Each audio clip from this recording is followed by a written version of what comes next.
Yeah, actually, there's a lot of operation that happens amongst officers. The easiest in terms of people getting to know about IP actually is the World Intellectual Property Organization courses. There are courses that are freely available for everybody. You don't have to even be within an IP office or within the IP fraternity. There are introductory courses that you can do for like the DL001 primer introduction to IP is a 3-hour course that anybody can embark on. And the DL101 introduction to IP that's also run by the World Intellectual Property Organization runs for at least 50 hours, which is about 6 weeks. And then you move on to the more advanced courses for IP. As I mentioned, my journey through education, I actually came across IP when I was doing my honors. And throughout the undergrad, for instance, there were no courses that introduced us in academia to intellectual property, but I see that it's changing. And,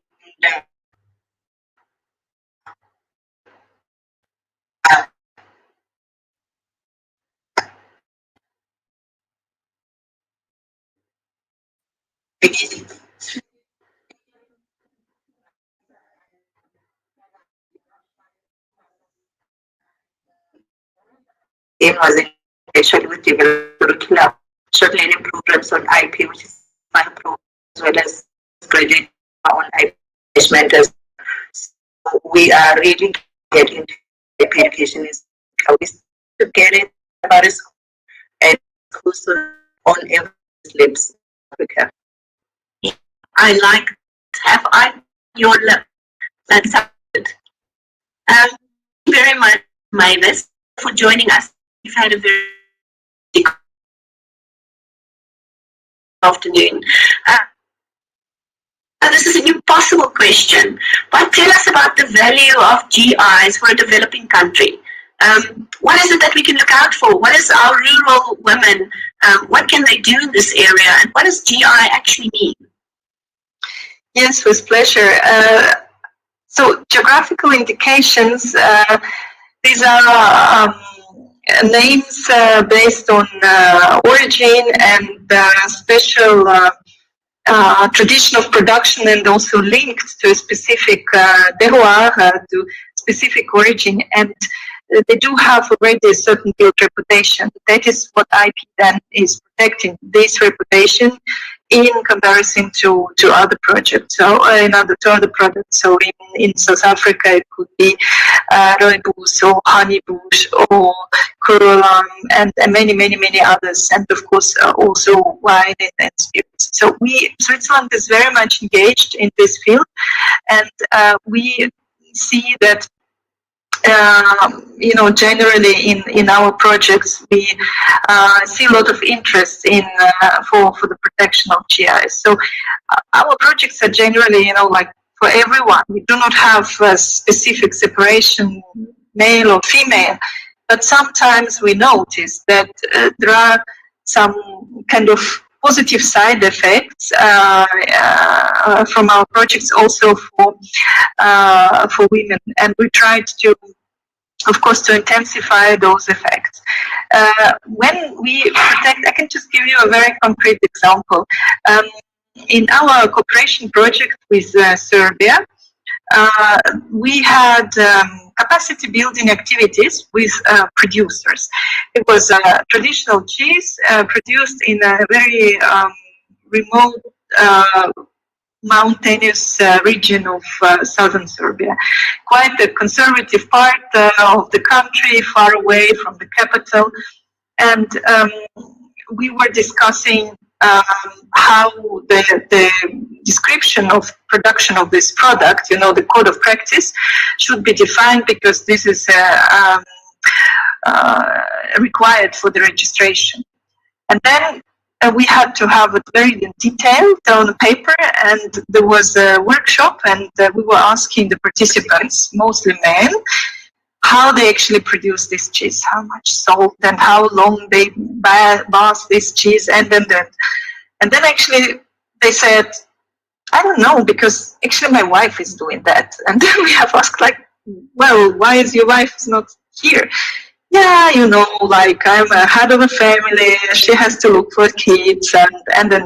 So we said, yes, but we need to have this information. So we had to go from house to house and ask those women. And while we were collecting this information, women, they were also noticing that they do work which is valuable, and currently it is not valued. And then we took their products, to labs and restaurants in the capital, and there were excellent feedbacks on the quality of this cheese, and also international trade fairs. And somehow we've seen how more like these women, they felt this more pride and more enthusiasm about what they were doing. And towards the end of the project, we had only mostly women, because they were the main power of this production of this product.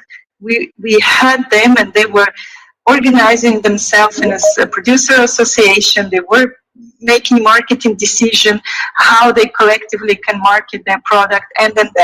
And for me, this was really a beautiful moment when I have realized that we have capacitated them, but we also have given them a voice. And this protection of the name of this cheese is not just a protection of a name, it's giving value to this incredible labor that they were doing in centuries, in generations, but without appreciation. And that is really a very important element for me. I do not say that protection of GIs is a kind of, panacea or something like this, but I see that especially for the rural areas, this is an important tool to also strengthen women, and to provide them additional income, and just to give additional value not only to product,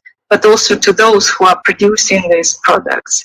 And that's what is also continue to encourage me to stay in this field, and why I think that intellectual property is adequate tool for development. Yeah, that's actually a phenomenal story, Olga. And I hope one of these days in South Africa we can have the same or similar story to advocate about. Can I jump to you, Susan, talking about phenomenal women? Just to end our program with, I'm going to allow each one of my speakers just to say a few final words. But before we go to that, Susan, you have been involved in teaching in the research and intellectual property areas.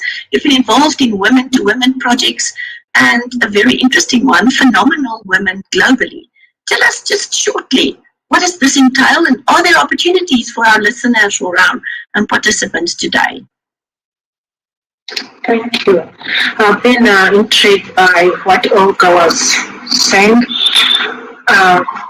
looking from the perspective of geographic indications. One of the areas where we put emphasis, much as it's work in Africa, it's not geographic indications, but it's very, very important, is copyright, because the emphasis, which is correct, is has been on limitations and exceptions, and I completely agree, and I'm an advocate for that. Book on national copyright law and access to education in developing countries. But as I started, how do we get people to think of the countries so that they can also lead or participate and not just come in as opposing or just followers? And one of the things we are doing for women is to teach those women that are at home or in the villages, or they are considered as just homemakers or home managers, the term that is used, how to look around what we are doing and add value to it, and realize that actually we work on development, and that comes in. I agree with Olga that. Apologies. I agree with Olga that intellectual property in itself is not a solution. but it needs to be embraced. So we demonstrate to different women how this can be. So what may look like ordinary craft, ordinary innovations, how they can be branded, how can they be developed and they be sold. So how we add values. There are different tools there that they can be used, but there is a mixture of intellectual property. I want to say it's just I do my trade and I give someone else to take the IP, so that it can lead to economic development. So talking of phenomenon and from women to there are opportunities. What we do here, Phenomenal Women, is we are just collaborate with them by it's an organization founded in Switzerland and also in Uganda, and they do mainly training and yet mainly training. So I have participated in that, training women on just having value in themselves. But from women to women is an open platform. Platform is an understatement. We give services for free, and this I'm calling out women. You type in as a woman who is interested, I say, I have a need here. I want to become an entrepreneur. I have specific struggles around this area. And even in terms of support, to the best of my knowledge, I'm the only one teaching on intellectual property, intellectual property and trade. Different kinds of experts there for free, where women can draw from for free and get better. So that's my work there. I'm just one of the experts, I have to stress. But I want to stress that it is for free, so one shouldn't shy off. How it works, with a woman in need gets on the platform and indicates their needs, and then they are in touch with another person who can provide that mentorship.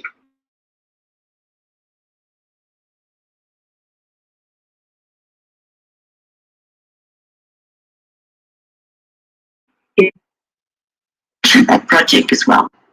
Yes. So we have come to the end of our very nice and interesting discussion. Before, I just want to say that give you some of the speakers just to say a few last words, should they wish to do so. So 58% of Africa's entrepreneurs are women. And that's why we are actually empowering them with this platform this afternoon, as well as giving them the tools to grow their businesses. We would like to see them grow and prosper and utilize the tools intellectual property allows them to utilize. Vanessa, please say a few parting words.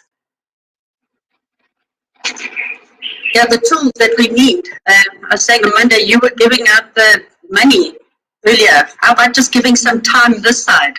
I think that's what we probably need the most when we're working with it. But, looking at where we've gone and tools, I think the first thing is living in the world we currently are, it's trying to be something other than you are. And I think that, to me, the biggest lesson I've learned is, number one, be true to my own identity. Actually know who you are and where your strengths lie, and don't be anybody else other than the best you that you can be. And be brave. I mean, step out there and be prepared to take chances and risks, and hold a drill and see if you can drill a hole, or, it'll test those boundaries, because that's where you make and learn the most. And just make sure you've got somebody to walk with you along the path. Yeah. Good. So,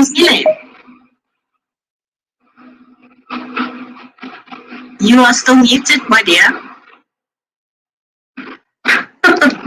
The joys of this online thing. I just want to bring an example quickly in closing. So in South Africa, we recently had the Constitutional Court, which is the highest court in the land, interviews go on where they were interviewing for the new Chief Justice. And the current president of the Supreme Court of Appeal, who is a woman, was asked how she felt about being a guinea pig. And this was referring to her being the only woman candidate, to which she responded that she's not a good judge because she is a woman. She's just a good woman judge. and that she's only a guinea pig because everyone who nominated her wanted a woman to interview for the job, and that she felt honored that she was that woman to help make the crack in the glass ceiling. And today's session is an example of this, and with all the speakers having spoken, it is clear to me that everyone's not in this IP enforcement space because they are women, but they are women in the IP space, and that we should just continue chipping at that glass ceiling, and in time, with working together, knowledge sharing, and capacity building, the glass ceiling will eventually collapse. Excellent. Very well said. Thank you, Sibokele. Denise, you have 30 seconds, and I just want to, before I allow you, congratulate you on the award that you have won for us all as women. So you can just briefly mention the Calabash Award. It's a very high award in South Africa for exceptional work that you've done, and then just say a few last words. Thank you, Denise. Okay, thanks very much, and thanks for the greetings. It's the Calabash the Chancellor's Award at UNISA, and I won it for the Outstanding Educator. And that's, I think, is partly because I've been educating people on copyright compliance and awareness for many years. I have an online service that's been going since 1998, and I've got over 10,000 people on it, on my current list around the world. Just to say that I think one of the most important things is that we need to increase the educational programs about copyright law and copyright compliance, copyright awareness across our country. I believe that ongoing education across the spectrum and balanced copyright laws are key to compliance in South Africa. If you have a too restrictive copyright law, people are going to just infringe it. But if you've got a balanced one, you can balance the use of material when people know what they can and can't do. So I promote balanced copyright laws and educational programs. That's perfect. Alexandra.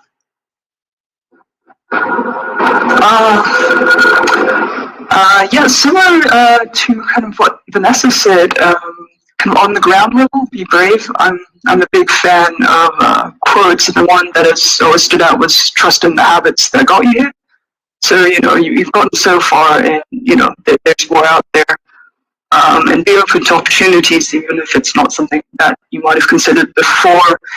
And then kind of on the overall broader spectrum, as has come up, you know, changing the perspective that IP is inaccessible and really bringing it to the person that there is value in what they have created. And yeah, also mentorship, as we've discussed, has been key, and it can take many forms. I've learned to appreciate the small exchange as well, just over coffee, and yeah, getting tips and tricks there. Good. Olga, right, over to you. Thank you, Amanda. There were so many right things said already. So I would just say that additionally, absolutely give it a try, and look for opportunities, look for the right mentors. That's for me the right way to be encouraged and be courageous yourself. I would also say that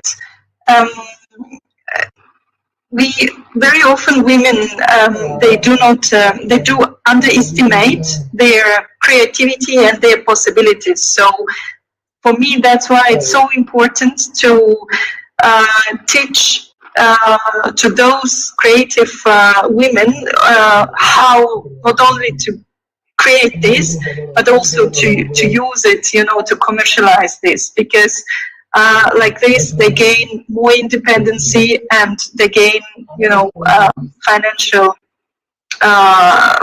ground, and that is, I think, is very important. And where I see is that women are lacking additional, maybe educational support.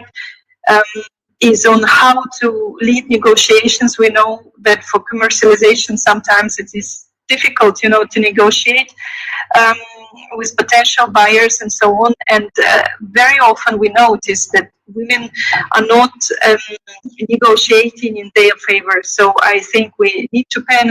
pay attention also in the IP field on how to teach women to do this negotiation in order to empower them, to help them how to better commercialize their creativity, their inventions, and their work, basically. Yes. Yes, I fully agree with you, Olga. Well said. We have Susan and Prof. Shirley left. Susan, please say a few closing words. Thank you. The first one I'll say to the women, well, we need to dream. We need to dream. Here we've spoken a lot about copyright and geographic indications and maybe enforcement, but intellectual property is a wide field. Get an edge and dream and go for it. And that's when the mentors and the educators will be useful if you have a dream where you are going. Now, to challenge the women to walk like the Statue of Liberty, just walk with your head high, because quite often, if women are negotiating low incomes, low bad licenses, that self-image that the men can do better, or it's not a place. It's not a place for women, but there is a place for all of us, and we don't have to get that place on the round, but we create it ourselves. So people who are aspiring to get into intellectual property, just first of all, be sure that no one is going to just leave you to take up your place. You have to force yourself and demand it. And just show it. I just gave an example of women in rural areas outside crafts. They're ordinarily considered as just giving free service. Oh, that's their work. Fine. Add value. Look at yourself as one having value, and what you do as value. Then seek out how to brand it, develop it, commercialize, bring out that value. Very good advice. And this brings us to you, Prof. Shirley, with your bag of money and bag of innovation ideas. Sounds very interesting. And commercialization of research, just add that one part as well.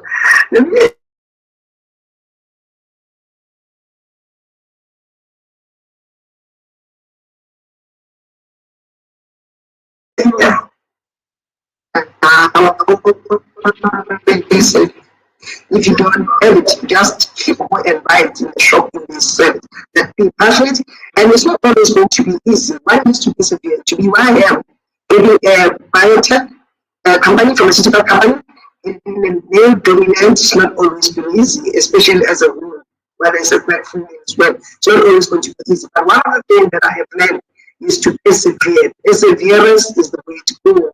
And lastly, don't give up. It's not going to be easy. And if it was easy, all of us will be less, all of us will be rich, all of us will be able everything. So it's not going to be easy, so don't just give up, keep on pushing and pushing and pushing. But thank you so much, Amanda, for inviting me. I appreciate it. And thank you, ladies. Thank you so much for meeting me. Yeah.